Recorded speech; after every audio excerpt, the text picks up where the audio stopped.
Good evening, everyone, and thank you so much for joining us for this event.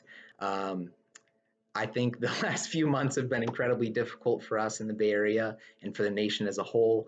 And I can remember a time way back as when I was younger that I was a lot heavier. Basically, my entire childhood and going throughout my teen years, I was made fun of because of how big I was. I mean, I think we all know how creative kids can be with their nicknames and make fun of you. And so I was always pretty good about avoiding the people who would call me names and finding friends who didn't really care. But when I was 16, I had a huge motivation to start losing weight because I had interest in joining the military. But unfortunately, I was about 50 pounds over the maximum that was allowed for my height. And if you can imagine being 16 and needing to lose 50 pounds in order to have something that you want extremely bad, I mean, you will find a way to do it. But unfortunately, I didn't even know how to start looking. I didn't know even how to begin. I was just like, man, 50 pounds, that's a lot. What do I do?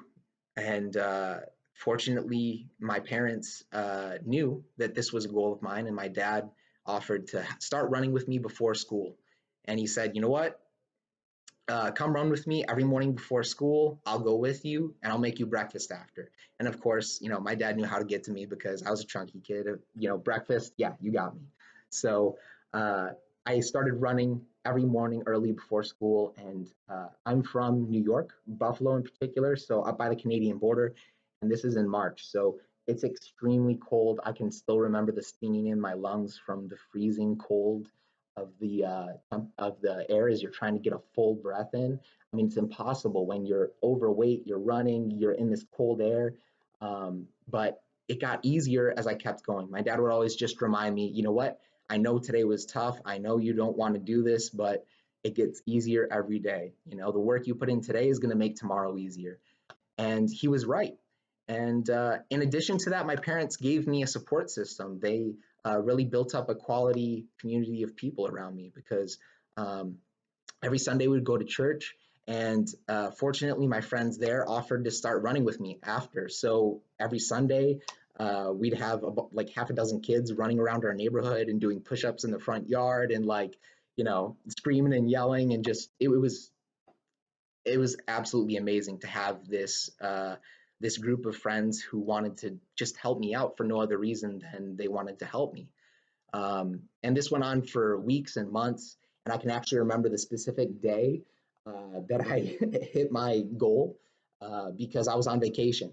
And I always brought a scale with me. I hated bringing a scale, but I had to because I needed to make sure that I wasn't gaining back weight.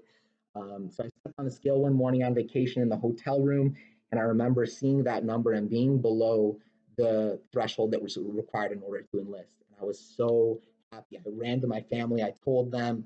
I called a couple of my friends and told them that, hey, I finally made it. Like I'm below the threshold, and it was incredible to finally achieve that. Only with the help of the people that were around me. I mean, had I not had my dad and these friends from school, and it would not have gone the same way, I don't think. And moving forward, when I came out to California and started attending San Jose City College, I felt very similar to how I did when I was younger and heavy. I felt like I didn't know what to do. I was intimidated by just going to college in general, but also being intimidated by having to work at the same time and take a curriculum that I really wasn't familiar with. So again, fortunately, I had people at San Jose City College all around who stepped up and helped me in so many ways.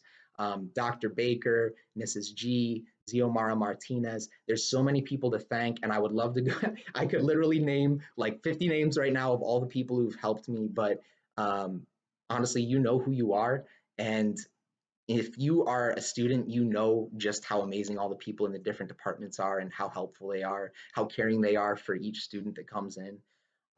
So if you are a current or former student and you would like to be able to give back in the same way that San Jose City College has given to us. I would encourage you on the second and fourth Wednesday of every month.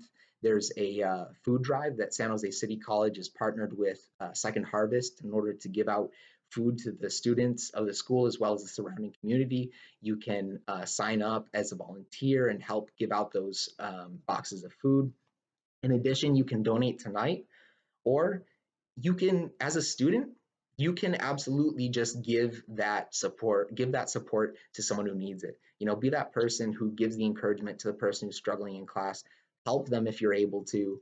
And ultimately, that's what makes San Jose City College special. It's the people, the environment, the atmosphere, and it's so amazing to have that feeling of knowing I'm not in this alone. I have all these people helping me and looking out for me and making sure that I achieve my goals. Before I leave all of you, I wanted to share this quick quote from John Holmes.